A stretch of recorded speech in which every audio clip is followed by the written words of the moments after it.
বিসমিল্লাহির রহমানির রহিম। আজকে হচ্ছে 22শে মে 2026। আমাদের বাংলাদেশ বার কাউন্সিল লিখিত ব্যাচের সুনির্দিষ্ট প্রতিকার আইনের দ্বিতীয় ক্লাস। তো গতদিন আমরা 2-এর ক শুরু করেছিলাম। দেখেন, 2-এর ক নাম্বার প্রশ্নে আছে যে সুনির্দিষ্ট প্রতিকার আইনের আওতায় স্থাবর সম্পত্তির দখল পুনরুদ্ধারের জন্য কি কি বিধান আছে। মানে যদি কেউ স্থাবর সম্পত্তি থেকে বেদখল হয়, তাহলে সুনির্দিষ্ট প্রতিকার আইন অনুসারে সে কয় ধারায় মামলা করবে। খুব সহজ কথা, যদি সে মালিক হয় তাহলে মামলা করবে 8 ধারায়। আর যদি সে মালিক হলেও, মালিক হোক বা না হোক, যদি তারা বেআইনি ভাবে বেদখল করে তাহলে মামলা করবে 9 ধারায়। অর্থাৎ ধরেন আমি একটা বাড়ির মালিক, আমাকে বেদখল করেছে, আমি মামলা করব 8 ধারায়। 8 ধারার মামলার তামাদি মেয়াদ 12 বছর। আর একটা কথা বলে রাখি, শুধু 8 ধারায় মামলা করা যায় না, 8 ধারার সাথে আরো একটা ধারা যোগ হবে, সেটা হলো 42 ধারা। এবং এই মামলাটাকে বলে সত্য সাব্যস্ত ক্রমে দখল পুনরুদ্ধারের মামলা বা সত্য সহ দখল পুনরুদ্ধারের মামলা। অর্থাৎ 42 ধারায় দেখাতে হয় সত্য, 8 ধারায় দেখাতে হয় দখল। তো এই 8 ধারা মানে হলো আপনি মালিক। আর 8 ধারার মামলায় যদি আপনি করেন, তাহলে আপনাকে দেখাইতে হবে আপনি দখলে ছিলেন কি ছিলেন না, এটা বিবেচ্য বিষয় না। বাট মামলা, ওই জমির মালিক আপনি। 8 ধারার মামলায় আমাকে দেখাইতে হবে কি মালিকানা। আর একটা কথা হলো, এই 8 ধারার মামলার তামাদি মেয়াদ 12 বছর। অর্থাৎ আপনি এখানে বেদখল হওয়ার পর 12 বছরের মধ্যে মামলাটা করতে পারবেন। এবং এখানে আপনার কোর্ট ফি দিতে হয়, ad valorem court fee. Ad valorem court fee কি? কোর্ট ফি হলো দুই প্রকার। একটা হলো ad valorem court fee, fixed court fee. Fixed court fee মানে হলো ওই মামলায় যেরকম ঘোষণামূলক মামলায় 300 টাকা দেওয়া লাগে। আর অ্যাড ভ্যালোরাম কোর্ট ফি হলো মূল্যানুপাতিক, সুট ভ্যালুয়েশনের উপর নির্দিষ্ট হারে দিতে হয়। যেরকম সুট ভ্যালু যদি 10 লাখ টাকা হয়, 10 লাখের 2% দিতে হবে। 1 কোটি হলে, 1000 কোটি টাকা হলে 2%। যদি বিষয়াদি হয় তাহলে 2%, আর যদি অর্থ হয় তাহলে 2.5%। তবে আবার কথা আছে, অ্যাড ভ্যালোরাম কোর্ট ফির ক্ষেত্রে যদি স্থাবর সম্পত্তি বা অন্যান্য বিষয়াদি হয়, অ্যাড ভ্যালোরাম কোর্ট ফি 40,000-এর বেশি হবে না। আর যদি অর্থ হয় তাহলে অ্যাড ভ্যালোরাম কোর্ট ফি 50,000 পর্যন্ত হবে, 50,000-এর বেশি হবে না। তাহলে 8 ধারার মামলায় আপনাকে কোর্ট ফি দিতে হবে কত? 40,000 অ্যাড ভ্যালোরাম, এবং মামলা করতে হবে 12 বছরের মধ্যে। 8 ধারার মামলায় আমাকে দেখাতে হবে আমি মালিক ছিলাম, দখলে ছিলাম কি ছিলাম না। এটা হচ্ছে নকল ইবাদতের মতো, দখলে থাকলে ভালো, না থাকলে সমস্যা নাই। দেখাইতে হবে কি মালিকানা। আর 8 ধারার মামলা করবো কত বছরের মধ্যে? 12 বছর। এখন ভাই, 8 ধারার মামলার ক্ষেত্রে মালিক ওই জায়গা, আমরা যখন 8 ধারা দেখবো, আমাদের পরীক্ষার্থীদের যে সমস্যাটা হয় আর কি, ওখানে কিন্তু মালিক কথাটা থাকে না।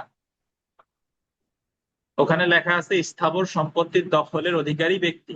যদি আপনাকে বলে স্থাবর সম্পত্তির দখলের অধিকারী ব্যক্তি, তাহলে ধরে নেবেন এটা কত ধারা? 8 ধারা। বুঝছেন? আর 8 ধারায় মালিক হতে পারে দুই সিস্টেমে, দুই ভাবে। একটা হলো মালিকানা সত্ত্ব, আর একটা হলো দখলি সত্ত্ব। মালিকানা সত্ত্ব কি? আপনি আপনার পিতার জমি পাইছেন, মালিকানা সত্ত্ব। আপনি কোন জমি কিনছেন, মালিকানা সত্ত্ব। আপনার একজন দান করছে, উইল করছে, মালিকানা সত্ত্ব। আর দখলি সত্ত্ব হলো যে আপনি একটা জমি জোরপূর্বক দখল করছেন, দখল করার পর যার জমি দখল করছেন সে জীবনে আপনার বিরুদ্ধে মামলা করে নাই। তাহলে যার জমি জোরপূর্বক দখল করছেন সে জীবনে যদি আপনার বিরুদ্ধে মামলা না করে, তাহলে 12 বছর পর ওই জমির মালিক হয়ে যাবেন আপনি। এই ক্ষেত্রে যে মালিকানা সত্ত্ব সৃষ্টি হয়, এটাকে বলে দখলি সত্ত্ব। বুঝছেন? তাহলে আপনি কিনছেন, পাইছেন, এটা হলো মালিকানা সত্ত্ব। আর আপনি মালিক হয়েছেন কিন্তু জোরপূর্বক দখল করে, এটারে কি বলে? দখলি সত্ত্ব। এখন আপনি জোরপূর্বক দখল করার পর 12 বছর আছেন। ধরেন এখন বাংলাদেশ সরকার এই মুহূর্তে ক্ষমতায় কারা? বিএনপি। এখন বিএনপির লোকজন ধরেন একটা জমি জোরপূর্বক দখল করছে। দখল করার পরে ওই সময় আওয়ামী লীগের যে, ও তো দেশ ছাড়া, ও ভয়তে মামলা টামলা কিছু করে নাই। এখন বিএনপি 12 বছর ক্ষমতা আছে বা 12 বছর বেশি ক্ষমতা আছে, তাইলে যে ওই জমিটা জোরপূর্বক দখল করছে, ওই জমির মালিক কে হয়ে গেছে? বিএনপিরও হয়ে গেছে। ধরেন 15 বছর পর আওয়ামী লীগ ক্ষমতায় আসছে। আওয়ামী লীগ ক্ষমতায় আসার পরে যদি ওই যে যার জমি, সে যদি আবার এটা জোরপূর্বক দখল করে বা সে যদি মামলা করে, তার মামলা চলবে? চলবে না। মামলা চলবে না, কি হয়ে যাবে? খারিজ হয়ে যাবে, কারণ ওর তো তামাদি মেয়াদ শেষ। বুঝেন কিনা? আর ও যদি জোরপূর্বক দখলও করে, ওর মালিক হইতে হবে, থাকা লাগবে কত বছর? 12 বছর। বুঝতে পেরেছেন? তাহলে এই 12 ধারা 8 ধারার মামলার তামাদি মেয়াদ কত বছর ভাই? 12 বছর। কোর্ট ফি কত? 1 বছর। এই মামলায় কি প্রমাণ করা লাগে? মালিকানা সত্ত্ব আর কি। দখল দেখাইতেও পারেন, নাও পারেন। আর এই 8 ধারায় কি সরাসরি মালিক কথাটা আছে? না, ওখানে আছে স্থাবর সম্পত্তির দখলের অধিকারী ব্যক্তি। আর 8 ধারার মামলা সরকার সহ যে কোনো ব্যক্তির বিরুদ্ধে করা যায়। আমারও যদি কেউ অবৈধভাবে বেদখল করে, মানে মালিক হিসেবে বেদখল করে, তাহলে আমি তার বিরুদ্ধে 8 ধারার মামলা করতে পারি। বোঝা গেল? এখন 8 ধারার আর একটা কথা শুনেন, তামাদি আইনের ব্যাখ্যা। 8 ধারার মামলার যে 12 বছর, এই 12 বছর তামাদি মেয়াদ তামাদি আইনের 142 অনুচ্ছেদে বলছে, 144 অনুচ্ছেদে বলছে। কোথায় কোথায় বলছে? 142 আর 144। এই রবিউল সাহেব শুনেন, 142 আর 44-এর পার্থক্য জানেন? এই তো 142 হলো, শুনেন, আপনি মালিক আছেন, আপনি আপনার ভাতিজারে নিয়ে থাকেন, ওই পাটকেল বাড়ির লোকজন আপনাদের 2জনে নিয়ে বেদখল করছে, 2জনকে উঠাই দিছে। তাহলে আপনি মালিক হিসেবে বেদখল হয়েছেন, আপনি ওনাদের বিরুদ্ধে মামলা করবেন 842 ধারার 12 বছরের মধ্যে 142। এটা ক্লিয়ার? দখল ছিলাম, বেদখল হয়েছি, মামলা করব কত বছর? 12 বছর। এটা 112, 142, 142। আর একটা হলো, আমি দখলে ছিলাম না, কিন্তু আমার মালিকানা অস্বীকার করতেছে। এটা আবার কেমনে? আমি মালিক কিন্তু দখলে ছিলাম না, সেই ক্ষেত্রে আমার মালিকানা অস্বীকারের তারিখ থেকে 12 বছর। এটা হলো 144। কিভাবে?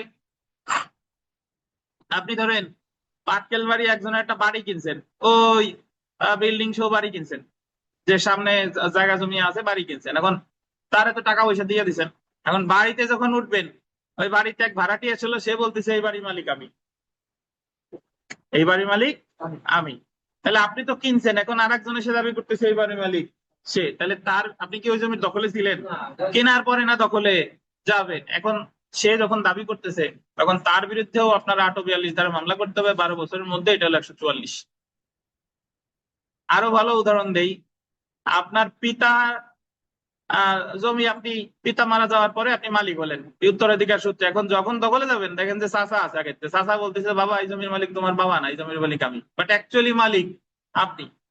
তাহলে চাচার বিরুদ্ধে 842 ধারা মামলা করবেন কয় বছরের মধ্যে? 12 বছরের মধ্যে, যেদিন থেকে তিনি কি করেছে? অস্বীকার করেছে। এটা হলো 144। বুঝছেন? তাহলে এই জিনিসটা আবার কাজে লাগবে হলো তামাদি আইন পড়তে গিয়ে। তামাদি আইনে বলে 142 আর 144-এর মধ্যে পার্থক্য। বুঝতে পারছেন 142 কখন আর 144 কখন? আর একটা কথা হলো, এই 8 ধারার মামলা যে কোনো ব্যক্তির বিরুদ্ধে করা যায়। সরকার আপনারে বেদখল করুক, ওই ক্ষমতা সম্পন্ন জয়নাল হাজারি করুক, বা যে করুক, সকলের বিরুদ্ধে কি মামলা করা যায়? এই 842 ধারার মামলা কি করা যায়? দায়ের করা যায়। আর এখন আসি 9 ধারায়। ভাই 9 ধারার কথা হলো যে, আপনি যদি বেআইনি ভাবে যদি কেউ আপনাকে দখলচ্যুত করে, কিভাবে? আপনি একটা জমিতে আছেন, এখন ওই জমিতে আপনি যা আছেন, আপনি মালিক হন বা না হন, ইভেন আপনি বেআইনি ভাবে, আপনিও বেআইনি ভাবে আছেন, সমস্যা নাই, কিন্তু আমি বেআইনি ভাবে থাকলেও আমারে কেউ বেআইনি ভাবে দখলচ্যুত করতে পারবে না। তাহলে আপনারা যদি বৈধ পন্থা ব্যতীত, কোন প্রকার নোটিশ দেয় নাই, আইনগত পন্থা ব্যতীত যদি আপনাকে উচ্ছেদ করে, তাহলে আইন আপনার প্রতিকার দিছে যে আপনি মামলা দায়ের করতে পারবেন। কত ধারা? 9 ধারা। আমি কালকে উনি একটা প্রশ্ন জিজ্ঞেস করছিল বাড়ি ভাড়াটিয়ার মালিক নিয়ে, আমি ওই উদাহরণটা দিই। ধরেন একজন মালিক তার একটা ফ্ল্যাট ভাড়া দিছে, এখন ওই ভাড়াটিয়ার সাথে মালিকের বনিবনা হয় না, বা ভাড়াটিয়া ভাড়াটা ঠিক মতো দেয় না। বাড়ির মালিক বলছে যে ভাই আপনি আমার বাসা ছেড়ে দেন, 2 মাসের নোটিশ দিয়ে বললো 2 মাসের মধ্যে বাসা ছেড়ে দিবেন। ভাড়াটিয়ার বাসা ছাড়ে না, তাহলে বাড়ির মালিক ওই ভাড়াটিয়ারে উচ্ছেদ করার জন্য মামলা করবে 842 ধারায়। কত ধারায়? 842। যদি আপনার বলে উচ্ছেদের মামলা করে কত ধারায়? 842। 842। আর যদি আপনি মালিক হিসেবে ক্ষমতাবান, আপনি ভাড়াটিয়ারে টেনে হিস্ট্রি বের করে দিচ্ছেন যে যা এই জায়গাতে, আমি কোনো আদালত, আমি মস্তান টস্তান নাই, ওরা টেনে হিস্ট্রি বের করে দিচ্ছেন, তখন ভাড়াটিয়া মালিকের বিরুদ্ধে মামলা করবে 9 ধারায়। কারণ ভাড়াটিয়ারে বেদখল করছে কিভাবে? বেআইনি ভাবে। বেআইনি ভাবে। কি রবিউল সাহেব? মালিক হিসেবে যদি থাকে পাতা ছাড়া সে একটা পরিষ্কার আছে এবং পাতা পুজো ছিল না সেটা করতে হচ্ছে এবার জন্য পাতা সৃষ্টি করে আচ্ছা, বাধার কথা আসতেছে কেন? আপনি ভাড়াটিয়া, আপনারা বাসা ছাড়তে বলতেছি, আপনি ছাড়েন নাই, তাহলে বাড়ির মালিক ওই ভাড়াটিয়ারে তো টেনে স্টে বের করতে পারবে না। বৈধভাবে বের করতে হলে মামলা করতে হবে কত? আমি মালিক, আমার সত্য সে অস্বীকার করতেছে, মানে বাসা ছাড়তেছে না, তাইলে মামলা করবো 842। আর আমি মালিক হিসেবে যদি আপনারে টেনে স্টে বের করে দিই নোটিশ টোটিশ না দিয়ে, তাহলে আপনি ভাড়াটি এসে মালিকের বিরুদ্ধে মামলা করবেন কয় ধারায়? 9 ধারায়। বুঝতে পারছেন? 9 ধারার মামলার তামাদি মেয়াদ 6 মাস। 9 ধারার মামলা করতে হলে মালিক হওয়া লাগে না, মালিকও করতে পারে, অন্য যে কেউ করতে পারে। 9 ধারার মামলায় দেখাইতে হবে দখল আর বেদখল, যে আমি দখলে ছিলাম আর আমার অন্যায় ভাবে বেদখল করেছে। 9 ধারার মামলার তামাদি মেয়াদ 6 মাস। 9 ধারায় কোর্ট ফি দেওয়া লাগে 1 বছর কোর্ট ফিসের অর্ধেক, অর্থাৎ 8 ধারায় যদি দেওয়া লাগে 40,000, 9 ধারায় দেওয়া লাগবে কত? 20,000। আর একটা কথা, 9 ধারার মামলা সরকারের বিরুদ্ধে করা যায় না। এই যে সরকার এসে আপনার উচ্ছেদ করছে, গুলিস্তান উচ্ছেদ করছে না?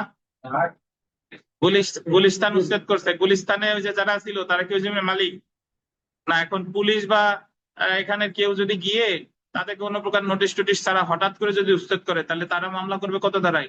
9 ধারায়। এখন কথা আছে, যদি সরকার উচ্ছেদ করে তাহলে 9 ধারা মামলা করা যাবে না। এখন আপনি সংক্ষুব্ধ, স্যার সরকারই আমার উচ্ছেদ করছে কিন্তু কোনো নোটিশ টোটিশ কিছু দেয় নাই, তাহলে 9 ধারা মামলা তো করা যাচ্ছে না। যে জায়গায় উন্মাদ কোনো প্রতিকার নাই সে জায়গায় করা যাবে রিট। আপনি এই ক্ষেত্রে রিট করবেন বাংলাদেশ সুপ্রিম কোর্টের হাইকোর্ট বিভাগে, যে আমার মৌলিক অধিকার লঙ্ঘিত হয়েছে, আমার যথাযথ আইনগত পন্থা বেঁধে রেখে আমার বেদখল করেছে। তাহলে সরকারের বিরুদ্ধে মামলা করা যায় না 9 ধারার, বাট কি করা যায়? বুঝছেন? আর একটা কথা, 9 ধারার মামলার ক্ষেত্রে আমার দেখাইতে হবে দখল আর বেদখল। আর 8 ধারার মামলার ক্ষেত্রে সত্য।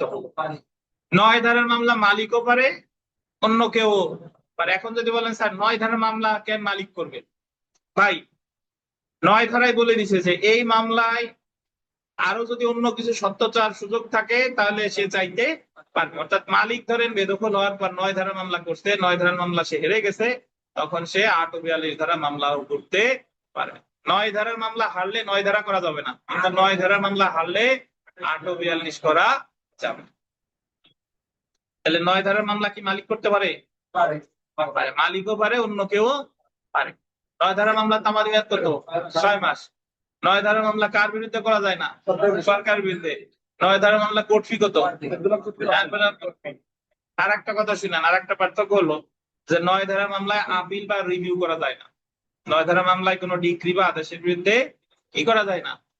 আপিল বা রিভিউ করা যায় না। তাইলে কি করা যায়? রিভিশন। আর 8 ধারার মামলার বিরুদ্ধে যদি আইনগত পন্থায় যা যা আছে সবকিছুই করা যায়। এই হলো আপনার 8 আর 9 ধারার মধ্যে পার্থক্য। এখন আমরা একটু প্রশ্নটা পড়ি, দেখেন। সুনির্দিষ্ট প্রতিকারের আওতায় স্থাবর সম্পত্তির দখল পুনরুদ্ধারের জন্য কি বিধান আছে? এখন এই যে এটা পড়ে ধরেন আপনি বুঝতেছেন না যে স্থাবর সম্পত্তির দখল এটা কি 8 নাকি 9। এই জায়গা তো বলেও না স্থাবর সম্পত্তির দখলের অধিকারী ব্যক্তি, তাই বলছে। তাহলে আমার এই জায়গায় আলোচনা করবো কি 8 আর 9 দুইটাই। দেখেন, এবং যদি কোনো উত্তরে পড়ি, দেখেন।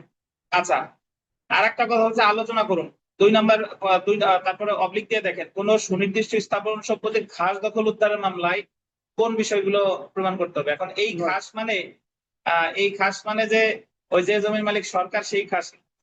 এই খাস মানে হলো বলে না সে আমার খাস লোক, নিজের লোক। এই খাস মানে হলো নিজের জমি। সত্য সহ, এই যে আপনার 842 ধারার আর এক নাম সত্য সহ খাস দখল পুনরুদ্ধারের মামলা। যদি আপনি শুধু খাস দখল চান তাহলে 9, আর সত্য সহ খাস দখল চান তাইলে কত? 842। বুঝেন কিনা? শুধু খাস দখল চাইলে কত? 9। আর যদি বলেন সত্য সহ খাস দখল 842। যাই হোক, আপনি যদি কনফিউজ হন কোথাও যে আমি 8 লিখবো নাকি 9 লিখবো, তাহলে দুইটাই একসাথে লিখে দিস। আচ্ছা দেখেন, আমরা উত্তরে আসি। যদি কোনো ব্যক্তি স্থাবর সম্পত্তি হতে বেআইনি পন্থায় দখলচ্যুত হন, তবে উক্ত ব্যক্তি উক্ত সম্পত্তি দখল ফিরে পাওয়ার জন্য সুনির্দিষ্ট প্রতিকার আইনের 8 ও 9 ধারায় দখল পুনরুদ্ধারের মোকদ্দমা দায়ের করতে পারেন। 8 ধারা অনুসারে স্থাবর সম্পত্তির দখলের অধিকারী ব্যক্তি তথা মালিক দখল উদ্ধারের মোকদ্দমা দায়ের করতে পারে। অপরদিকে 9 ধারায় বেআইনিভাবে দখলচ্যুত ব্যক্তি দখল উদ্ধারের মোকদ্দমা দায়ের করতে পারে। দেখছেন, 8 ধারায় বলছে স্থাবর সম্পত্তির কিসের অধিকারী ব্যক্তি, দখলের অধিকারী ব্যক্তি, আর 9 ধারায় বলছে বেআইনিভাবে দখলচ্যুত ব্যক্তি দখল উদ্ধারের মোকদ্দমা দায়ের করতে পারে। নিম্নে এই সম্পর্কে বিস্তারিত আলোচনা করা হলো। প্রথমে আমরা আলোচনা করব, দেখেন যে স্থাবর সম্পত্তির দখলের অধিকারী ব্যক্তি কর্তৃক দখলের পুনরুদ্ধার। স্থাবর সম্পত্তির দখলের অধিকারী ব্যক্তি কর্তৃক দখল পুনরুদ্ধার। দেখেন, 8 ধারায় বিধান করা হয়েছে যে সুনির্দিষ্ট স্থাবর সম্পত্তিতে দখলের অধিকারী ব্যক্তি তা দেওয়ানি কার্যবিধিতে উল্লেখিত পন্থায় উদ্ধার করতে পারে। অর্থাৎ a person entitled to the possession of a specific immovable property may recover it in the manner prescribed by the code of civil procedure. গতদিনে আলোচনা করছিলাম, আপনারে শুধু এই লাইনটা দিয়ে বলতে পারে যে person entitled to the possession of a specific immovable property may recover it in the manner prescribed by the code of civil procedure. তাহলে আমার আলোচনা করতে হবে কত ধারা? 8 ধারা। দেখেন, 8 ধারায় মোকদ্দমা দায়ের। সুনির্দিষ্ট স্থাবর সম্পত্তি উদ্ধারের জন্য 8 ধারায় 2টি ক্ষেত্রে মোকদ্দমা দায়ের করা যায়। মালিক কর্তৃক সত্ত্বের উপর ভিত্তি করে মোকদ্দমা দায়ের। আন্ডারলাইন করেন, মালিক কর্তৃক সত্ত্ব। একটা হলো কি, মালিক কর্তৃক সত্ত্ব, আর একটা হলো দখলি সত্ত্বের উপর ভিত্তি করে মোকদ্দমা দায়ের। আমি অলরেডি ব্যাখ্যা দিয়েছি যে কোনটা মালিকানা সত্ত্ব আর কোনটা দখলি সত্ত্ব, দিছি না ব্যাখ্যা? সুতরাং 8 ধারায় মোকদ্দমা দায়ের করা যায় সত্ত্বের উপর ভিত্তি করে বা দখলি সত্ত্বের উপর ভিত্তি করে। একটা সত্ত্বের উপর ভিত্তি করে, দেখেন বেস্ট অন টাইটেল লেখা আছে, বেস্ট অন টাইটেল। টাইটেল মানে আমার সত্ত্ব আছে। আর বেস্ট অন পজেসরি টাইটেল, পজেসরি মানে হলো দখল। এই কারণে 8 ধারায় মোকদ্দমা দায়ের করতে পারে যে ব্যক্তির স্থাবর সম্পত্তিতে সত্ত্ব আছে বা দখলি সত্ত্ব আছে। এখানে বিশেষভাবে উল্লেখ্য যে 8 ধারায় প্রতিকার পাওয়ার ক্ষেত্রে অবশ্যই বাদীকে আন্ডারলাইন করেন 8 ও 42 ধারায় সত্ত্ব সহ খাস দখল পুনরুদ্ধারে মোকদ্দমা দায়ের করতে হবে। আপনি যদি 8 ধারায়, শুধু 8 ধারায়, এবার বলে দিই, শুধু 8 ধারায় মামলা করা যায় না, 8 এর সাথে লাগবে কারে? 42। উদাহরণ করি, যেমন 8 ধারায় সত্ত্ব দখলি সত্ত্বের উপর ভিত্তি করে উস্তাদের মোকদ্দমা দায়ের করা যেতে পারে। এ উত্তরাধিকার সূত্রে এক খণ্ড জমির মালিক, বি উক্ত জমির দখলে ছিল এবং সে জমির মালিকানা দাবি করে, কিন্তু উত্তরাধিকার সূত্রে মালিক কে? এ। দখলে ছিল কে? বি। এবং বি বলতেছে সে জমির মালিক। এই ক্ষেত্রে উত্তরাধিকার সূত্রের সত্ত্বের উপর ভিত্তি করে সম্পদ উদ্ধারের জন্য এবং বি কে জমি হতে উচ্ছেদের জন্য এ 8 ধারায় মামলা করতে পারে। কেউ বলবেন না, যারা জিজ্ঞেস করে সে বলেন, রবিউল সাহেব এই যে উদাহরণটা, এই উদাহরণটা তো 12 বছরের মধ্যে এই মামলাটা করবে নাকি? এটা কি 142 নাকি 144? বলেন, পড়ে বলেন, আবার পড়েন, পড়ে বলেন, ব্যাখ্যা দিয়ে বলেন যে এই কারণে 142 পড়েন। সবাই পড়ে, যারা জিজ্ঞেস করবো সে বলবেন।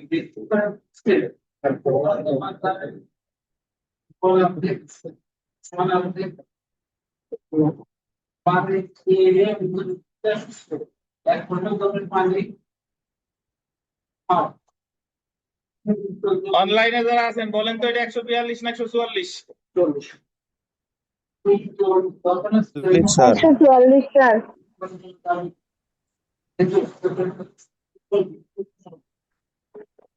রকিবুল সাহেব কত? কেন 44 বলেন তো, ব্যাখ্যা দেন। মালিক দখলে ছিল না। মালিক সে দখলে ছিল না, দারুণ। কারণ এ তো মালিক, বাট দখলে ছিল কে? বি। বি বলতেছে সে জমির মালিক, তাহলে এ তো মালিক হিসেবে 842 ধারা মামলাই করবে 12 বছর, বাট এটা 144। বুঝছেন কিনা রবিউল সাহেব? 142 সূত্রটা বলছে যদি সে দখলে থাকে বলে শব্দ থাকবে দখলে থাকবে, আর দেখা যাচ্ছে দখলে তো থাকে এই ক্ষেত্রে তখন জি, এখানে এ মালিক কিন্তু এ কি দখলে ছিল? এর কি বেদখল করছে? এ যদি দখলে থাকতো এবং বেদখল করতো তাইলে হতো 142। এ মালিক, বাট সে তো দখলে ছিল না, তার সত্ত্ব অস্বীকার করছে কে? বি। তাহলে এই ক্ষেত্রেও 12 বছরের মামলা করতে হবে। এটার তামাদি মেয়াদ কত? 12 বছর 144। বুঝতে পেরেছেন? এই দেখেন, এই কারণে 8 ধারার মোকদ্দমাকে শর্তের উপর ভিত্তি করে আন্ডারলাইন করেন। উচ্ছেদের মোকদ্দমা আন্ডারলাইন করবেন, suit for ejectment on the basis of title. এখানে এই প্রশ্নও আসতে পারে যে suit for rejectment on the basis of title বা উচ্ছেদের মামলা কি, সুনির্দিষ্ট প্রতিকার আইনের কত ধারায় উচ্ছেদের মামলা করা হয় আলোচনা করুন। এখন যারা একটু জাস্ট 8 ধারাই জানে, কিন্তু 8 ধারার যে আরো অনেক নাম আছে, যদি উচ্ছেদের মামলা বলে suit for ejectment on the basis of title, কত ধারা? 842। বুঝতে পারছেন? এখন দেখেন, যে ব্যক্তি 8 ধারায় মোকদ্দমা দায়ের করতে পারে, 8 ধারার অধীন সুনির্দিষ্ট স্থাবর সম্পত্তিতে দখলের অধিকারী ব্যক্তি স্থাবর সম্পত্তি পুনরুদ্ধার মোকদ্দমা দায়ের করতে পারে। এখন দেখেন, 8 ধারায় বাদীকে যা প্রমাণ করতে হবে, আপনি তো 8 ধারা মামলা করলেন, এখন এজ এ প্লেইন্টিফ আপনার আদালতে কি সন্তুষ্ট করতে হবে? 8 ধারার অধীন মোকদ্দমার ক্ষেত্রে বাদীকে প্রমাণ করতে হবে স্থাবর সম্পত্তিতে বাদীর সত্ত্ব ছিল, বাদীর উক্ত সম্পত্তির দখল ছিল কিনা তা প্রমাণ না করলেও, দেখছেন? তাহলে 8 ধারায় আমার ম্যান্ডেটরি কি কি আছে? সত্ত্ব। দখল থাকতেও পারে, আবার নোটও আনেন নাই মনে হয় না। অর্থাৎ 8 ধারার অধীন বাদীকে দেখাতে হবে সত্ত্ব বা মালিকানা আছে এবং তার চুক্তিমূলে হোক বা উত্তরাধিকার সূত্রে হোক বা দখলি সত্ত্বে। দেখছেন, এটা চুক্তিমূলে হোক মানে কিনছেন, উত্তরাধিকার সূত্রে কি আবার মাত্রা পাইছি, তরিস সূত্রে পাইছি, দখলি সত্ত্ব হোক মানে কি আমি জোরপূর্বক দখল করছিলাম, মালিক হয়েছি দখলি সূত্রে। মোট কথা 8 ধারায় আপনার দখল দেখানো লাগবে না, দখল আপনি দেখাইলে ভালো, না দেখলে সমস্যা নাই, মূল জিনিস দেখাইতে হবে কি মালিকানা, সত্য। ঠিক। তামাদি মেয়াদ দেখেন, তামাদি আইন 1908 এর 142 144 অনুচ্ছেদ অনুসারে 8 ধারা মোকদ্দমা তামাদি মেয়াদ হলো কত বছর? 12 বছর। এখন যদি কেউ বলেন যে স্যার 12ই বছর, 2 অনুচ্ছেদেই 12 বছর, বা 2 অনুচ্ছেদ বললো কেন? 2 অনুচ্ছেদের ব্যাখ্যা কিন্তু আমি দিছি না ভাই। কোর্ট ফি দেখেন, 8 ধারা মোকদ্দমা দায়েরের ক্ষেত্রে অ্যাড ভ্যালোরাম বা মূল্যানুপাতিক কোর্ট ফি দিতে হয়, এবং অ্যাড ভ্যালোরাম বা মূল্যানুপাতিক কোর্ট ফির ব্যাখ্যাও কিন্তু আমি দিছি। এখন আসেন সংক্ষুব্ধ পক্ষের প্রতিকার। 8 ধারার মামলা করছেন, আদালতের নির্দেশে আপনি অ্যাগ্রিভড, আপনার কোনো প্রতিকার দেয় নাই, 8 ধারার মামলা প্রতিকার দিলে যাই হোক, যদি কেউ সংক্ষুব্ধ হয় তার প্রতিকার কি? সংক্ষুব্ধ পক্ষের প্রতিকার 8 ধারার মোকদ্দমায় প্রদত্ত ডিগ্রি বা আদেশের বিরুদ্ধে সংক্ষুব্ধ পক্ষ আইনের বিধান অনুযায়ী আপিল, রিভিশন বা রিভিউ করতে পারে। মানে যখন যে বিধান আছে তাই সেটা করতে পারে, এই জায়গায় কোনো নিষেধাজ্ঞা নাই। 8 ধারা কিন্তু এতটুকুই। তাহলে যদি বলে উচ্ছেদের মামলা, 8 ধারা। A suit for rejectment on the basis of title, 8 ধারা। 8 ধারা মামলা কি কি প্রমাণ করতে হয়? শুধু সত্য, দখল থাকতেও পারে নাও পারে। এবার আসি দেখেন, বেআইনি ভাবে দখলচ্যুত ব্যক্তি কর্তৃক দখলোদ্ধার, বেআইনি ভাবে দখলচ্যুত ব্যক্তি কর্তৃক দখল পুনরুদ্ধার মানে যাদের আপনি বেদখল করছেন কিভাবে? বেআইনি ভাবে।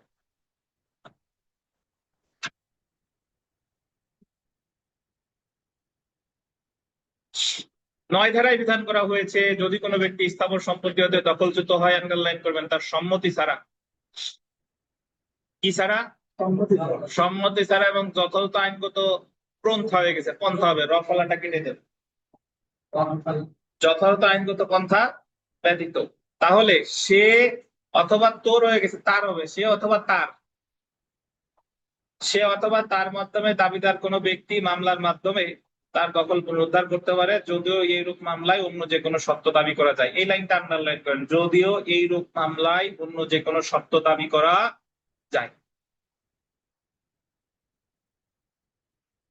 তাহলে যদি কোনো ব্যক্তিরে তার সম্মতি ছাড়া এবং আইনগত পন্থা ব্যতীত যদি তারে বেদখল করে, তাহলে সে 9 ধারা মামলা করতে পারবে, সে পারবে, অথবা তার মাধ্যমে দাবিদার অন্য কোনো ব্যক্তি, ধরেন আমারে বেদখল করছে, আমি মামলা না করে আমি রথিন সাহেবরে ক্ষমতা দিতে পারবো যে আপনি এই মামলাটা করেন, এই যে আমার মাধ্যমে দাবিদার। কিন্তু 8 ধারার মামলা যে মালিক তারই করতে হবে, 9 ধারার মামলা যে বেদখল হয়েছে সেও পারে, অথবা সে যদি কাউকে ক্ষমতা দেয় সেও পারে। বুঝেন কিনা? যদি এইরূপ মামলায় অন্য যে কোনো সত্য দাবি করা যায়। এখন 9 ধারার মামলায় সত্যের কথা বললো কে? আমরা তো জানি 9 ধারা মামলায় দেখাইতে হবে কি দখল আর বেদখল। এই লাইনটা হলো আপনারে বৈধতা দিছে যে যদি আপনি 9 ধারার মামলায় হেরেও যান, তথাপি আপনি 8 ধারার মামলায় সত্য চাইতে পারবেন, যদি ওই জমিতে আপনার সত্য থাকে। বুঝছেন? আচ্ছা, রেস জুডিকাটা কারে বলে বলেন তো?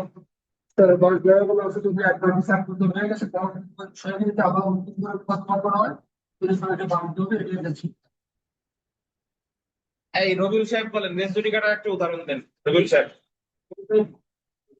একটা মামলা আছে, মামলা দিলে আরেকটা ওইদিকে একটা মামলা করা আছে, একই বিচার্য বিষয় নিয়ে একই পক্ষগণের মধ্যে যদি একবার কোনো মামলা নিষ্পত্তি হয়ে যায়, তাহলে ওই যে হারছে বা যে জিতছে যেই হোক না কেন, পরবর্তীতে একই বিষয় নিয়ে ওই সেম বিষয় নিয়ে মামলা করলে এই মামলাটা রেস জুডিকাটা দ্বারা কি হবে?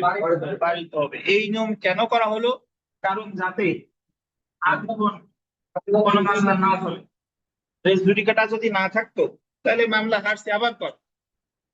এখন দেশে উকিল সাহেবকে যে অবস্থা, এত উকিল বাড়ছে, যে এলাকায় উকিল বেশি ওই জায়গায় রেস জুডিকাটা নিতে উঠে দিতে হবে, যে ওই জায়গা এই মামলা বারবার করা যাবে, সহজ চালায়। আচ্ছা, যাই হোক, এখন দেখেন মূলত যে জিনিসটার কারণে এই কথা বলা, দেওয়ানি কার্যবিধির 11 ধারায় আমরা একটা বিধান করছিলাম, আপনাদের মনে আছে, কনস্ট্রাকটিভ রেস জুডিকাটা,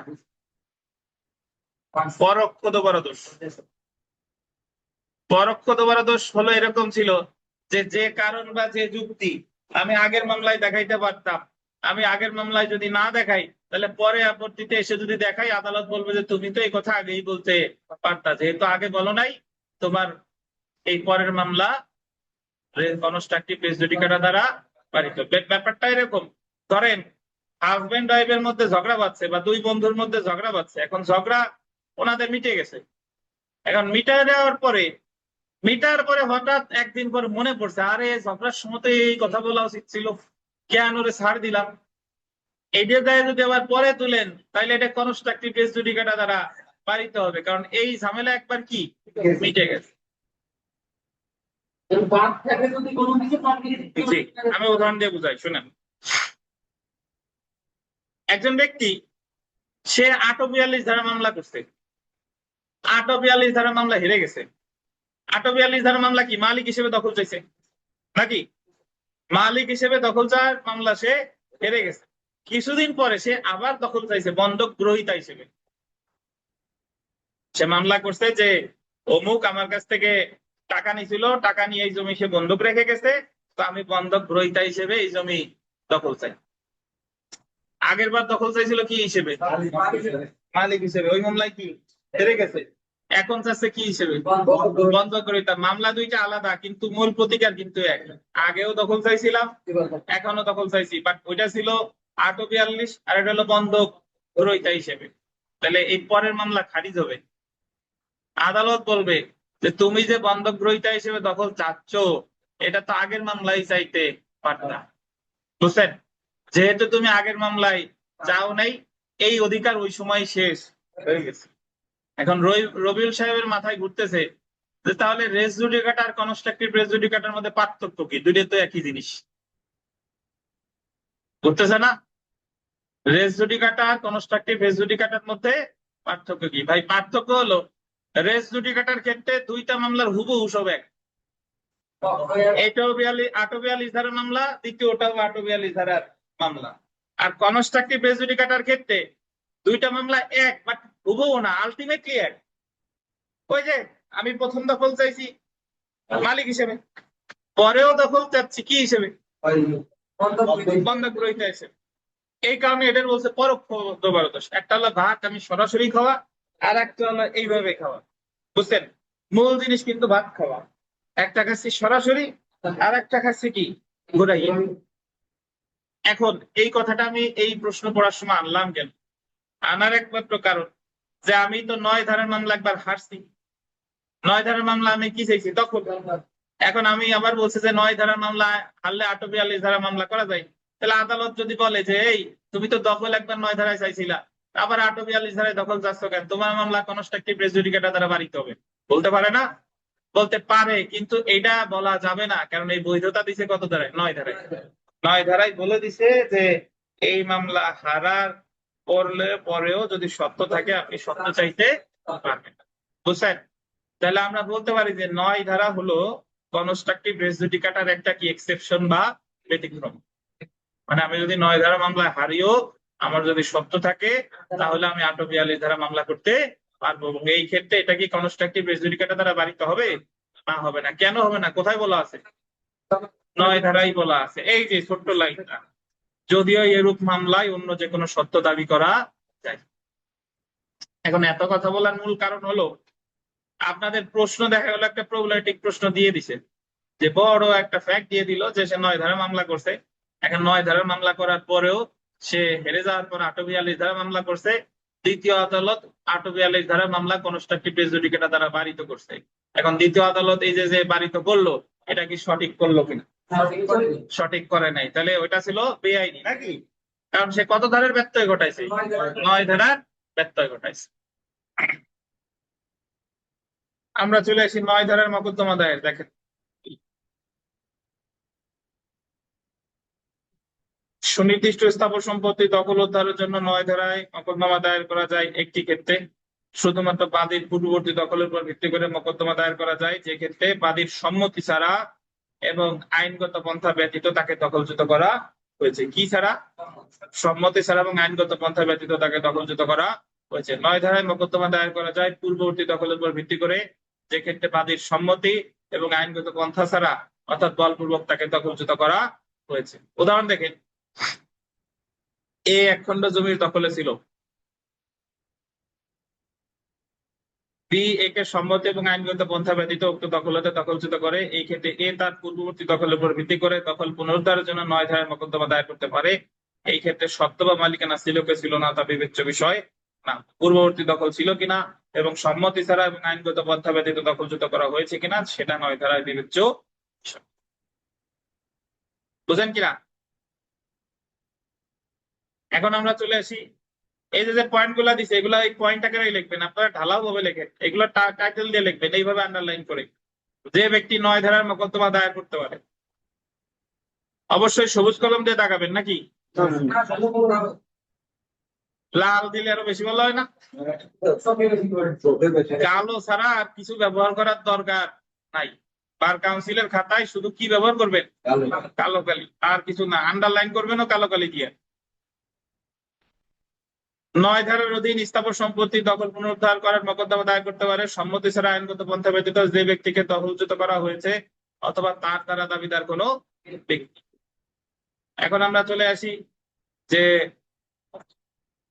9 ধারার মামলায় যা প্রমাণ করতে হবে। দেখেন, 9 ধারার অধীন স্থাবর সম্পত্তি দখল পুনরুদ্ধার মকদ্দমায় বাদীকে প্রমাণ করতে হবে যে সম্পত্তিতে বাদীর দখল এবং কি বেদখল, অর্থাৎ তিনি সম্পত্তিটির দখলে ছিল এবং বিবাদী তাকে বেদখল করেছে। এই ক্ষেত্রে দখল বলতে কার্যগত, অ্যাকচুয়াল এবং আইনগত উভয় দখলকে বোঝানো হয়েছে। আচ্ছা, এখানে যে বিষয়টা তাহলে দখল বলতে বোঝাইছে যে আপনি দেখা গেল খাতা কলমে দখলে আছেন কিন্তু অ্যাকচুয়ালি তাই। দখল বলতে আপনার ওই জায়গা আসলেই ফিজিক্যালি থাকা লাগবে। তারপরে দেখেন, বেদখলটি বাদীর সম্মতি ব্যতিরেকে হইতে হবে এবং আইনগত পন্থা ছাড়া হতে হবে এবং বেদখলটি মামলা দায়েরের গোল দিবেন পূর্ববর্তী 6 মাসের মধ্যে করা হয়েছে। কয় মাস? 6 মাস। তাহলে তামাদি দেখি, 9 ধারার মামলা তামাদি মেয়াদ হলো বেদখলার তারিখ থেকে কতদিন? 6 মাস। কোর্ট ফিস, 9 ধারার মকদ্দমা দায়েরের ক্ষেত্রে বাদীকে মূল্যানুপাতিক কোর্ট ফিসের অর্ধেক, আন্ডারলাইন করেন, কি বলেন? মূল্যানুপাতিক কোর্ট ফিসের অর্ধেক দিতে হবে। এখন আমরা আসি যে 8 ও 9 ধারায় সরকারের বিরুদ্ধে কি মামলা করা যায় কিনা। 8 ধারায় করা যায়, 9 ধারায় কি করা যায় না। কেউ যদি সরকার কর্তৃক কোনো সম্পত্তি হতে বেদখল হয় তবে সেক্ষেত্রে 9 ধারার বিধান মতে সরকারের বিরুদ্ধে কোনো মকদ্দমা দায়ের করা যাবে না। 9 ধারার বিধান করা হয়েছে এই ধারার অধীন সরকারের বিরুদ্ধে কোনো মকদ্দমা দায়ের করা যাবে না। তবে সরকারের বিরুদ্ধে 8 ধারার বিধান মতে সম্পত্তি পুনরুদ্ধারের মকদ্দমা এবং 42 ধারার অধীন সত্য ঘোষণার মকদ্দমা দায়ের কোনো বাধা নেই। অ্যাকচুয়ালি সত্য যে বানানটা এটা এই জায়গাও ভুল আছে। সত্য বানান হলো শয়ব তয়ব, শয়ব তয়ব না, তয়তব্য ভুল, শয়ব তয়ব। যেহেতু সরকার আইনগত পন্থা ছাড়া কোনো ব্যক্তিকে দখলচ্যুত করতে পারে না, তাই যদি কোনো ব্যক্তি মনে করে তাকে আইনগত পন্থা ব্যতীত দখলচ্যুত করা হয়েছে তাহলে দখল উদ্ধারের জন্য সংবিধানের 102 অনুচ্ছেদ অনুযায়ী সরকারের বিরুদ্ধে রিট করতে পারে।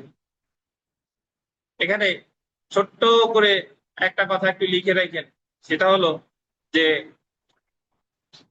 একটু স্টার দিয়ে লেখেন, ফৌজদারি কার্যবিধির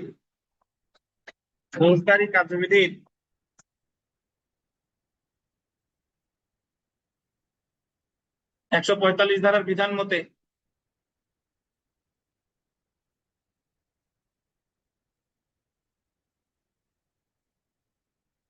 ফৌজদারি কার্যবিধির 145 ধারার বিধান মতে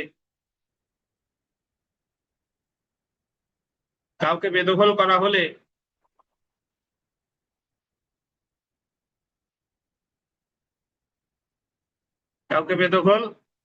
করা হলে সংক্ষুব্ধ ব্যক্তি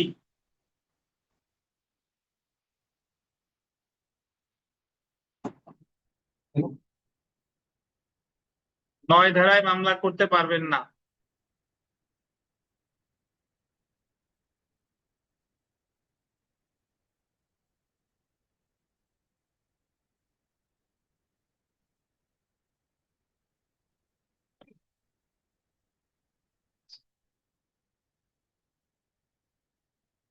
এটার অর্থ হলো, শুনেন, ফৌজদারি কার্যবিধির 145 ধারা বেদখল কে করে বলেন?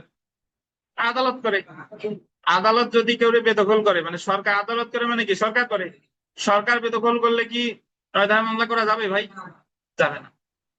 তাহলে পরীক্ষায় যদি প্রশ্ন আসে যে যদি কাউরে ফৌজদারি কার্যবিধির 145 ধারায় বেদখল করছে, এখন ওই ব্যক্তি কি সুনির্দিষ্ট প্রতিজ্ঞানের 9 ধারায় দেওয়ানি মামলা করতে পারবে কিনা? পারবে? পারবে না। তবে ওই ব্যক্তি কি মামলা করতে পারবে? 842। কারণ 842 সরকারের বিরুদ্ধেও করা যায়। বোঝা গেল?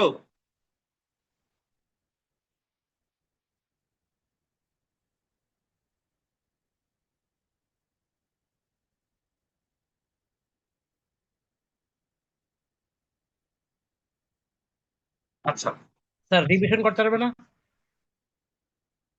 কি রাজীব সাহেব, বুঝি না, আবার বলেন। স্যার রিভিশন করা যাবে না 9 ধারায়? হ্যাঁ, রিভিশনটা করা যাবে। আর আপনি, সরকার আপনার বেদখল করছে, রিভিশন করবেন কেমনে? রিভিশন তো কোনো মামলা করার পরে নাই। রিভিশন বেদখল করছে, কোনো মামলাই চলমান নাই, রিভিশন করা যাবে? রিভিশন তো করে ঠিক একটা আছে। আদেশের বিরুদ্ধে, মামলাই হয় নাই, তা আদেশ পেলেন কোথায়? আচ্ছা, এখন আমরা একটু আসি। তাহলে বলে নিলাম যে আপনার 100, যদি আপনি সরকার বিরুদ্ধে মামলা, ধরেন সরকার আপনার বেদখলই করছে, আপনি তো 9 ধারা মামলা করতে পারতেছেন না, বাট আপনি এগ্রিড, তাহলে কি করা যাবে? 842 যাবে, অথবা 842 যদি আপনি মালিক হন, এখন আপনি মালিকও না, বাট সংক্ষুব্ধ যে সরকার আপনার সাথে অন্যায় করছে, তাহলে রিট করতে হবে। কোথায়? হাইকোর্টে।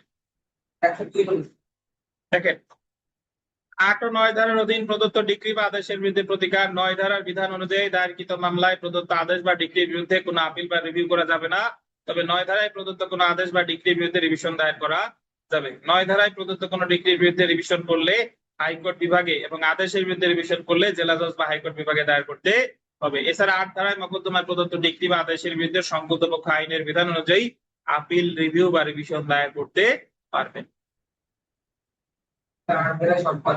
বুঝতে পেরেছেন? এখন 842 ধারার আপনারা কতগুলো পার্থক্য লেখেন তো, বলেন তো। পার্থক্য মানে মুখে মুখে বলেন যে কি কি পার্থক্য হয়, আসেন আমরা একটু হিসাব করি। পার্থক্য সংজ্ঞাগত হয়, তারপরে ধারাগত, এটা 8 ধারা, এটা 9 ধারা। তারপরে এটা কি প্রমাণ করা লাগবে? এটা সত্য, আর ওটা হলো দখল, দখল বেদখল। সরকারের বিরুদ্ধে মামলা করা যাবে, কোর্ট ফি হয়, তামাদি মেয়াদ হয় নাকি? তারপরে হ্যাঁ, হ্যাঁ, এই তো অনেকগুলাই হয়। আচ্ছা, তো পার্থক্য আমরা আসতেছি পরে। আগে আমরা এই 2 এর খ নাম্বার প্রশ্নটা দেখি, আসেন।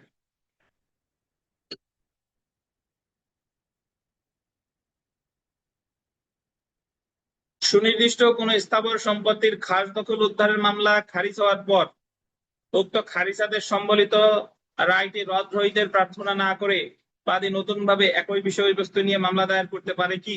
প্রাসঙ্গিক আইন উল্লেখে আলোচনা করুন। একটু বুঝতে হবে, বলছে যে একটা মামলা খারিজ হয়েছে, ওই খারিজাদেশ রদ রহিত না করে নতুন ভাবে একই বিষয়বস্তু নিয়ে মামলা করতে পারে কিনা। এখানে আমার ব্যাখ্যা দিতে হবে যে যদি আমি 9 ধারার মামলা করি, তাহলে খারিজ হইলে 842 ধারার মামলা আমি করতে পারবো। কিন্তু যদি 9 ধারা মামলা খারিজ হয়, তাহলে কিন্তু 9 ধারা মামলা করা যাবে। আবার 8 ধারা মামলা খারিজ হইলেও 9 ধারা মামলা করা যাবে। বুঝছেন? এই ব্যাখ্যা দিলেই 5-6 মিনিট লেখা যায়। এই যে দেখেন, শুনে উত্তরে চলে আসি যে যদি কোনো ব্যক্তি স্থাবর সম্পত্তি হতে বেআইনি পন্থায় দখলচ্যুত হন, তবে উক্ত ব্যক্তি উক্ত সম্পত্তির দখল ফিরে পাওয়ার জন্য সুনির্দিষ্ট প্রতিকার আইনের 8 ও 9 ধারায় দখল পুনরুদ্ধার মোকদ্দমা দায়ের করতে পারেন। 8 ধারা অনুসারে স্থাবর সম্পত্তির দখলের অধিকারী ব্যক্তি তথা মালিক দখল উদ্ধার মোকদ্দমা দায়ের করতে পারে, আর 9 ধারায় বেআইনি ভাবে দখলচ্যুত ব্যক্তি দখল উদ্ধার মোকদ্দমা দায়ের করতে পারে। যদি কোনো ব্যক্তি 9 ধারায় মোকদ্দমা দায়েরের পর উক্ত মোকদ্দমা খারিজ হয়, তবে উক্ত ব্যক্তি একই কারণের উপর ভিত্তি করে 8 ও 42 ধারায় 17 খাস দখল পুনরুদ্ধার মোকদ্দমা দায়ের করলে তা আন্ডারলাইন করবেন, পরোক্ষ দোষারোপ নীতি দ্বারা বাড়িত হবে না। দেখছেন, পরোক্ষ দোষারোপ নীতি দ্বারা বাড়িত হবে না, কারণ 9 ধারায় বলা আছে যে উক্ত ধারার কোনো কিছুই সংক্ষুব্ধ ব্যক্তিকে একই কারণের উপর ভিত্তি করে সত্যের মামলা দায়েরে বাড়িত করবে না। তাই বলা যায় 9 ধারার বিধান মতে সুনির্দিষ্ট কোনো স্থাবর সম্পত্তির খাস দখল উদ্ধারের মামলা খারিজ হওয়ার পর উক্ত খারিজ আদেশ সম্বলিত রায়টি রদ হইতে প্রার্থনা না করে বাদী নতুন ভাবে একই বিষয়বস্তু নিয়ে সত্য সহ দখল পুনরুদ্ধারে মামলা দায়ের করতে পারে। তবে 9 ধারার মোকদ্দমা খারিজ হওয়ার পর পুনরায় একই কারণের উপর ভিত্তি করে 9 ধারার মোকদ্দমা দায়ের করলে তার রেস জুডিকেটা দ্বারা কি হবে? বাড়িত। হ্যাঁ, আসসালামু আলাইকুম। জি, আচ্ছা দেখেন, তাহলে এই প্রশ্নের উত্তর আমি যদি লিখতাম তাহলে এটা আমার মুখস্থ করা লাগতো না ভাই। আমি তো এইভাবে লিখবো যে 8 ধারার মামলা করে মালিক, 9 ধারার মামলা করে অমুক। যদি কেউ 9 ধারার মামলা প্রথমে করে তাহলে খারিজ হয়ে গেলে 8 ধারার মামলা করা যাবে, এক্ষেত্রে কনস্ট্রাকটিভ রেস জুডিকেটা তার বাড়িতে হবে না। কেন হবে না? কারণ 9 ধারায় বৈধতা দিচ্ছে। তবে 9 ধারার মামলা করার পর খারিজ হলে 9 ধারা কিন্তু করা যাবে। এই তো, বুঝতে পারছেন?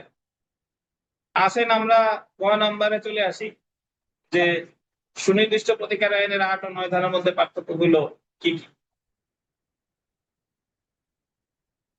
পার্থক্য কি পড়ার প্রয়োজন আছে? আমরা জাস্ট পয়েন্ট গুলা দেখি। দেখেন, কারণ 8 ধারার মামলা করে ওই দখল উদ্ধারের জন্য মালিক হিসেবে, আর 9 ধারার মামলা করে যদি বেদখল হয়েছে বেআইনি পন্থায়। প্রমাণ 8 ধারায় প্রমাণ করতে হয় সত্য, আর 9 ধারায় প্রমাণ করতে হয় কি? দখল বেদখল। তামাদি মেয়াদ 142 আর 144 কত বছর? 12 বছর। আর এই জায়গা 3 অনুচ্ছেদ অনুসারে কত মাস? 6 মাস।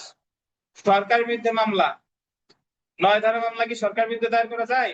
যায় না, কিন্তু 8 ধারা মামলা যায়। প্রতিকার 9 ধারায় কিন্তু ডিগ্রি বা আদেশের বিরুদ্ধে আপিল বা রিভিউ করা যায় না, রিভিশন করা যায়, কিন্তু 8 ধারায় সবকিছুই করা যায়। তারপরে দেখেন রেস জুডিকেটা নীতি, 9 ধারা মামলা খারিজ হলে 8 ও 42 ধারা মামলা করা যায়, কিন্তু 8 ও 42 খারিজ হলে 9 ধারা মামলা করা যায় না। সিদ্ধান্তের প্রকৃতি 9 ধারার মোকদ্দমা আদালতের সিদ্ধান্ত শুধু দখল সংক্রান্ত, মালিকানা বা সত্ত্ব সংক্রান্ত না। অন্যদিকে 8 ধারার মোকদ্দমা আদালতের সিদ্ধান্ত হলো মালিকানা বা সত্ত্ব বা দখল সত্ত্বজনিত দখল সংক্রান্ত। কোর্ট ফি 8 ধারার মামলায় কোর্ট ফি দিতে হয় কি?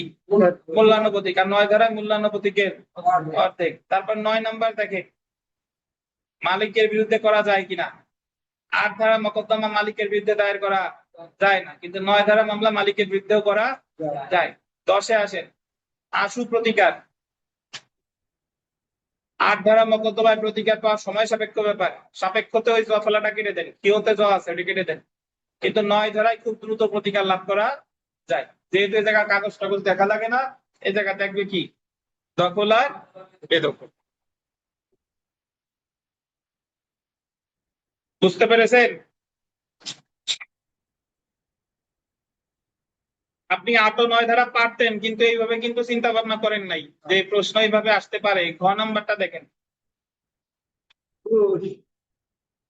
a suit for ejectment on the basis of title ব্যাখ্যা করুন। উত্তর কি বলেন তো? 8 ধারা। সুনির্দিষ্ট স্থাবর সম্পত্তিতে দখলের অধিকারী ব্যক্তি দেওয়ানি কার্যবিধিতে উল্লেখিত পন্থায় উদ্ধার করতে পারে, ব্যাখ্যা করুন। অথবা a person entitled to the possession of a specific immovable property may recover it in the manner prescribed by the code of civil procedure, ব্যাখ্যা করুন। উত্তর কি? 8 ও 42। তাহলে উত্তর কি আলাদা লেখা লাগবে? না, ওই জায়গা আছে। এবার আমরা ওই যে দেখেন আইসে চলে আসেন, মুসাবিদায় চলে আসবে। মামলার আরজির মুসাবিদা, যে বা যারা বলতে চান মুসাবিদার আলাদা ক্লাস নিবেন, মুসাবিদার এই যে আলাদা ক্লাস। আমরা যে পরিমাণ মুসাবিদা শিখছি, আপনি উকিল হওয়ার পর এই মুসাবিদা শিখতে শিখতে আপনার বহু বছর লেগে যাবে। দেখেন 9 ধারা মোতাবেক দখল পুনরুদ্ধারের জন্য আরজির মুসাবিদা আইনজীবী তালিকাভুক্ত পরীক্ষায় 2004 এসেছে, 7 এসেছে, দেখছেন? তাহলে বিজ্ঞ সহকারী জজ আদালত চট্টগ্রাম, আদালত না লিখে আপনি মোকামও লিখতে পারেন। সূত্র কি? দেওয়ানি মকদ্দমা নাম্বার ডট ডট 2018। এই মামলা যদি 26 সালে করেন তাহলে সহকারী জজের জায়গা কি হবে বলেন? সিভিল জাজ। ঠিক আছে, কোয়া ডট ডট বাদী। এখন অনেকে আবার বলবেন স্যার এই ডট ডটের উপর কি কোয়ার সিগনেচার? না, এই ডট ডট কোয়ারে অ্যাড্রেস করতেছে যে ক হলো এই মামলার বাদী। আর ইচ্ছা করলে এই জায়গা পিতার নাম, তারপরে ঠিকানা ঠিকানা এগুলো সব দিতে পারে। বনাম ক ডট ডট কি বিবাদী বিষয়। দেখেন, তাহলে আমার আদালতের নাম লিখলাম খাতার মাঝখানে, আর বাদী বিবাদী আবার আদালতের ওই যে এইভাবে লিখতে হবে, প্র্যাকটিস করতে হবে। বিষয় সুনির্দিষ্ট প্রতিকার আইনের 9 ধারা মোতাবেক স্থাবর সম্পত্তির দখল পুনরুদ্ধারের আবেদন। মকদ্দমার তায়েদা কত টাকা? দেওয়ানি মামলা নাম্বারটা কি দিতে 5 হবে না? লক্ষ টাকা। হ্যাঁ রুপি, কি বললেন? স্যার দেওয়ানি মামলা নম্বরটা কি দিতে হবে না? কি দিতে হবে? স্যার ওই যে সূত্র দেওয়ানি মোকদ্দমা নং যে ডট ডট দিয়েছে ওখানে কি আচ্ছা না, নাম্বার দিতে আমি হবে না? স্পিকার অন এই করি, dot dot? আপনার কথা শুনি না।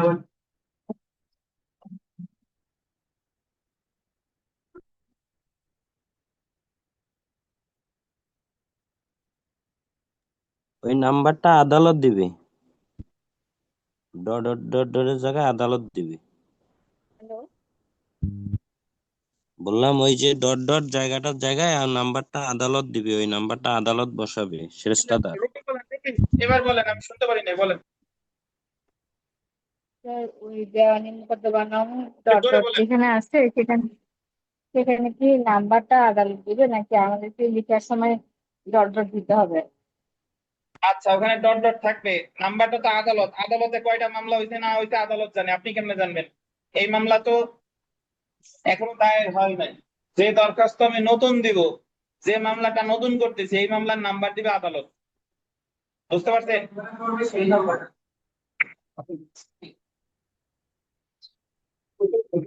আচ্ছা, তার মানে এখানে ডট ডট থাকবে।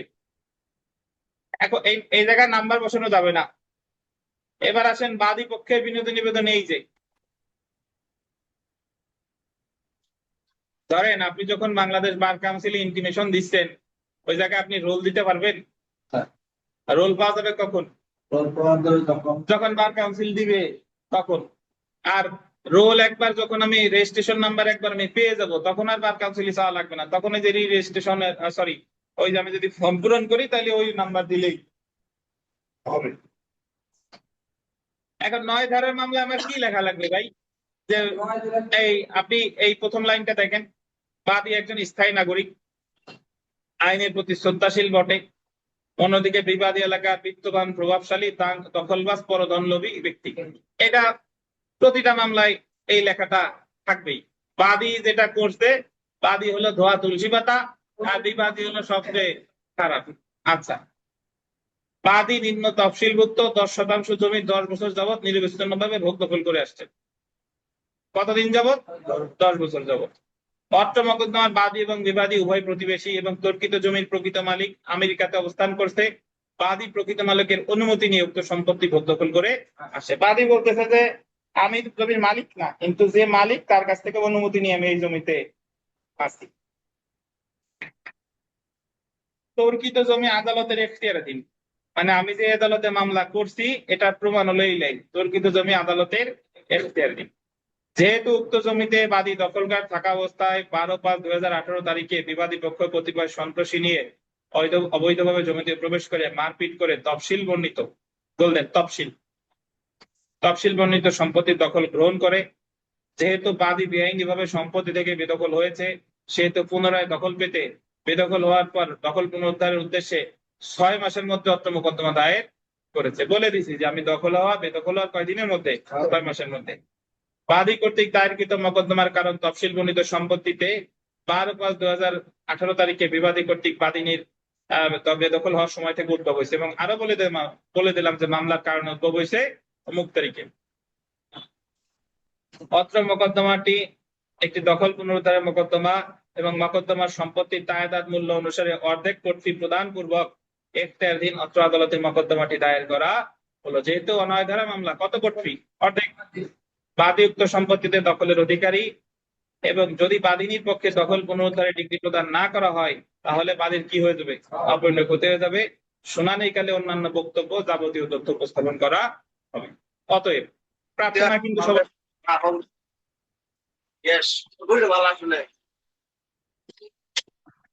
অতএব বিজ্ঞ আদালতের নিকট বিনীত প্রার্থনা এই যে উপরোক্ত অবস্থাধীনে এবং ন্যায় বিচারের স্বার্থে তফসিল বর্ণিত সম্পত্তি থেকে বিবাদীর বেআইনি দখল অপসারণ করে বাদিনীকে দখল ফিরিয়ে দিতে এবং মোকদ্দমার আন্ডারলাইন খরচ বিবাদীর বিরুদ্ধে ডিগ্রির আদেশ দানে সুবিচার করিতে মর্জি হয়। খরচও চাইছি, দখলও চাইছি, আবার কি খরচও চাইছে, এবং উপরোক্ত আদেশের জন্য বাদীপক্ষ চির কি থাকবে?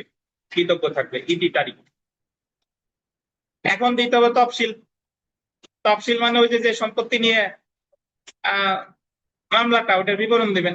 জেলা এই, থানা এই, মৌজা এই, খতিয়ান, এগুলা হাবি জাবি মন যা চাই একটা কিছু দিয়ে দিবেন। চৌহদ্দি হলো চার দিকে কি আছে, উত্তরের রাস্তা, দক্ষিণে হসপিটাল, পশ্চিমে এইগুলা। সত্য পাঠ আরজির সাথে এফিডেভিট দেওয়া লাগে না, আরজির সাথে দেয় কি বলেন? সত্য পাঠ, ভেরিফিকেশন। কোয়া পিতা এই পোস্ট এত এই সত্য ধর্ম এই উপরোক্ত বিবরণ সমূহ আমার জ্ঞান মতে সত্য সঠিক জেনে আজ এত তারিখে নিজ নাম স্বাক্ষর করিলাম। সত্য পাঠকারী স্বাক্ষর, বাদী আমার পরিচিত, আমার সামনে নিজ স্বাক্ষর প্রদান করেছেন। তারপরে কার স্বাক্ষর? অ্যাডভোকেট। তাহলে আরজি লেখা কিন্তু খুব সহজ ভাই। আদালতের নাম, মামলার নাম্বার তো আর পড়বে না, এত বাদী বিবাদী বিষয়, তারপরে বাদী পক্ষে বিনীত নিবেদন, এই যে যা যা আছে ঘটলো সব বললেন, তারপরে প্রার্থনা এভাবে লিখবেন কি চাইলেন, তারপরে যদি স্থাবর সম্পত্তি রিলেটেড মামলা হয় কি দিবেন? তফসিল, আর তারপরে কি সত্য কথা। এই যে ওয়ান নাকি আর শুধু বাদ দিলাম নাম ঠিকানা দিলাম না, পরীক্ষার খাতায় এইগুলো দিলে হবে? নাম ঠিকানা নাম পরীক্ষার খাতায় যদি নাম উল্লেখ করে দেয় তাহলে নাম ওই অনুসারে বসাবেন। আর পরীক্ষার খাতায় যদি কোনো নাম মেনশন না করে যে একটা আর্জি লিখুন, তাহলে এইভাবে লিখলে হবে।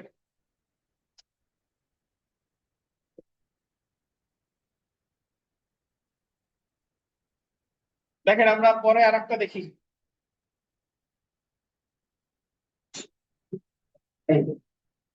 842 ধারা মোতাবেক শর্ত সাব্যস্ত খাস দখলের আর্জির মুসাবিদা 2004-এ আসছে, 5-এ আসছে, কততে?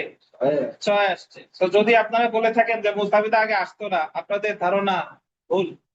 যদি কেউ বলে থাকে যে আগে বাংলাদেশ বার কাউন্সিল পরীক্ষায় সমস্যামূলক প্রশ্ন আসতো না, সেটাও ভুল। আগেও সমস্যামূলক প্রশ্ন আসতো, কিন্তু আসে নাই একটা পিরিয়ডে 12 থেকে শুরু করে 17, এই সময়টাতে আসে নাই। কিন্তু এর আগের পরীক্ষাগুলোতে কিন্তু মুসাবিদাও আসছে। আর আগের পরীক্ষাগুলো এমসিকিউ ছিল না, আগের পরীক্ষা সরাসরি রিটেন আর ভাইভা হতো। এবং আগে যেহেতু আইন তো সব জায়গায় অ্যাভেলেবল ছিল না, আর বিচার বিভাগ পৃথকের আগে আইন পড়ার এত মানে ঝোঁক মানুষের ছিল না। দেখেন, তো মোকাম বিজ্ঞ সহকারী জজ আদালত ঢাকা, সূত্র দেওয়ানি মামলা নাম্বার 8। আগের আরজি এই আরজি হুবহু এক, খালি আগের বার বলছিলাম আমি দখলে ছিলাম অমুকের অনুমতি নিয়ে, এবার আমি বলবো যে এই জামির মালিক আমি অমুক, ভৌতিক সূত্রে পাইছি বা খতিয়ান সূত্রে এই বিস্তারিত বিবরণ। তাহলে আগের বিষয় ছিল সুনির্দিষ্ট প্রতিকার আইনের 9, আর এটা কত? 842। তায়েদাত মূল্য কত? 16 লাখ।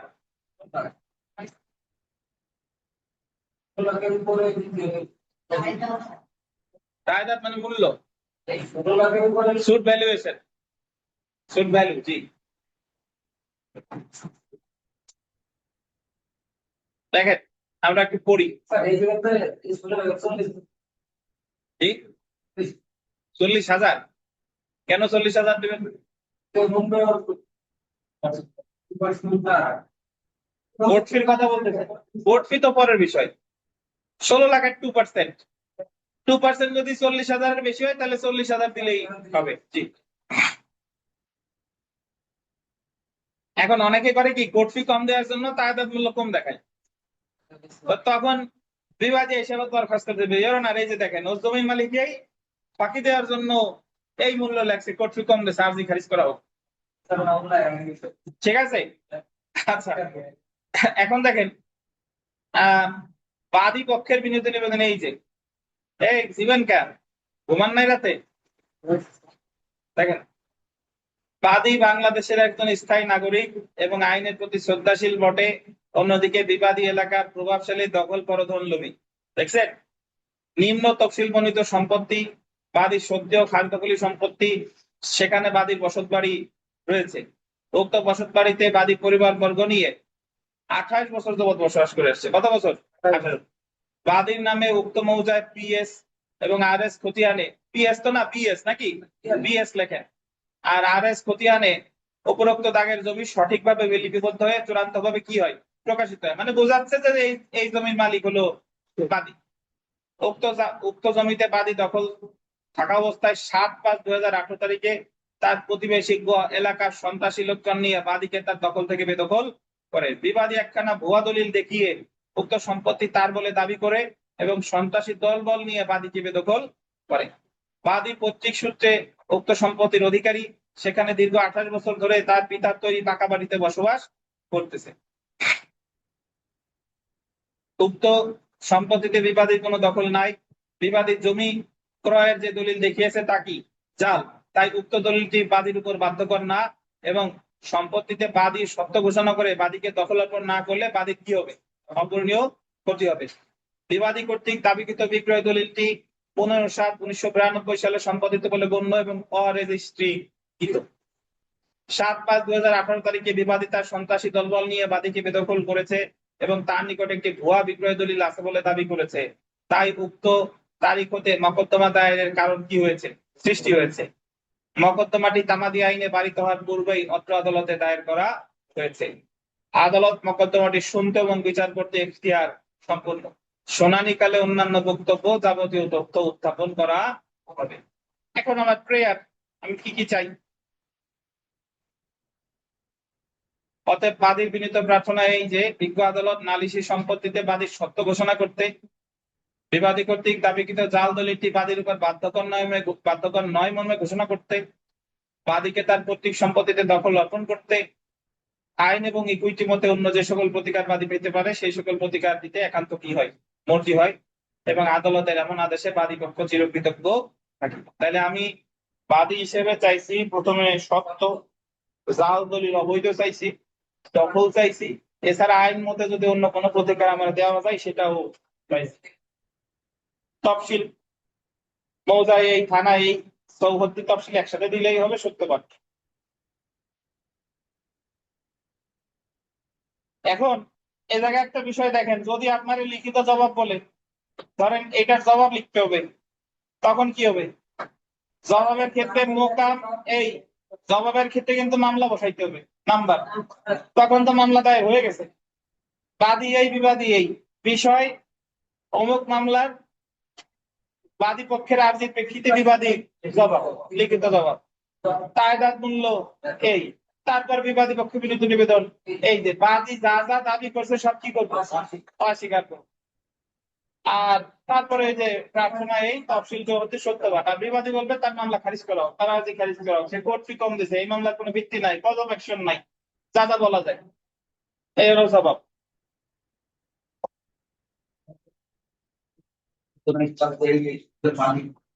এই কোনো প্রশ্ন আছে?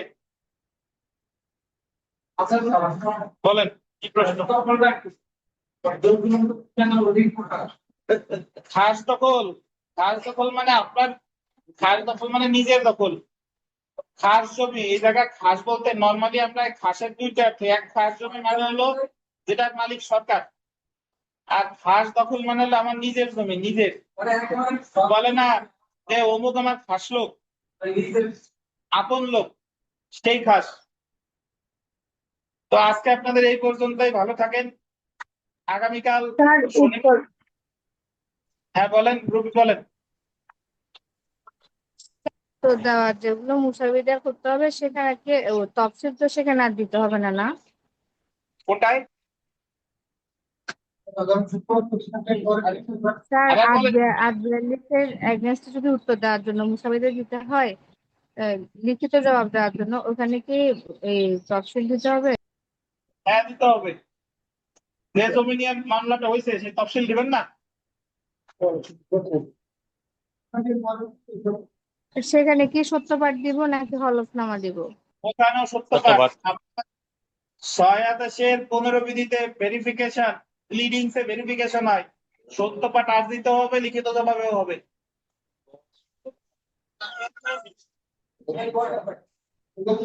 বুঝছেন? স্যার আমি স্যার একটা বুঝছি। প্রশ্ন করতে চাচ্ছি, স্যার। বলেন বলেন। স্যার প্রশ্নটা আমার তো সিএলপি দেওয়ানি সম্পর্কে স্যার। এ? স্যার আমার দেওয়ানি আপনার কথা আসে না। দেওয়ানি স্যার। আমি বুঝতে পারি না ভাই, কি বলছেন বুঝি নাই। আমি স্যার একটা প্রশ্ন করতে চাচ্ছি, সেটা হচ্ছে রায়ের পূর্বে ক্রোক এবং রায়ের পূর্বে আটক সম্পর্কে স্যার একটা প্রশ্ন করতে যাচ্ছি। বলেন বলেন। স্যার প্রশ্নটা হচ্ছে আমার, রায়ের পূর্বে আটক হচ্ছে বিধি হচ্ছে 1 থেকে 4 পর্যন্ত, আর রায়ের পূর্বে ক্রোক হচ্ছে বিধি লেখা আছে স্যার 6 থেকে 12 পর্যন্ত। কিন্তু এখানে রায়ের পূর্বে যে আটক সেখানে 1 থেকে 4 বিধি স্যার উল্লেখ করা আছে, আপনি উল্লেখ করছেন। কিন্তু রায়ের পূর্বে ক্রোক যে সেই 6 থেকে 12 পর্যন্ত উল্লেখ করা নাই, কিন্তু এর ভিতরে আবার দেখা গেছে যে 5 বিধি আলোচনা করছেন স্যার। স্যার এই বিষয়টা একটু ক্লিয়ার করা দরকার স্যার। আমি আসলে 5 থেকে 12 দিবেন, 5 থেকে 12। আপনি বোধহয় ক্লাস করেন নাই, তখন ঠিক করে দিয়েছিলাম। আপনি এই ক্লাস করছিলেন? স্যার করা হয়নি মনে হয় সম্ভবত। হ্যাঁ, ওখানে ঠিক করে দিয়েছিলাম 5 থেকে 12 হবে। অ্যাকচুয়ালি 5 থেকে 13 হয় আর কি, 12 লিখলে সমস্যা নাই। 5 ও থেকে হবে। আচ্ছা আচ্ছা, জি স্যার, জি থ্যাংক ইউ স্যার, তাহলে ঠিক আছে। তো আগামীকাল শনিবার আপনাদের পড়া নাই, বুঝছেন? রোববারে পড়া আছে, শনিবার আগামীকাল একটু ব্যস্ত থাকবো, আগামীকাল পড়া নাই। ভালো থাকবেন, আল্লাহ হাফেজ, আসসালামু আলাইকুম।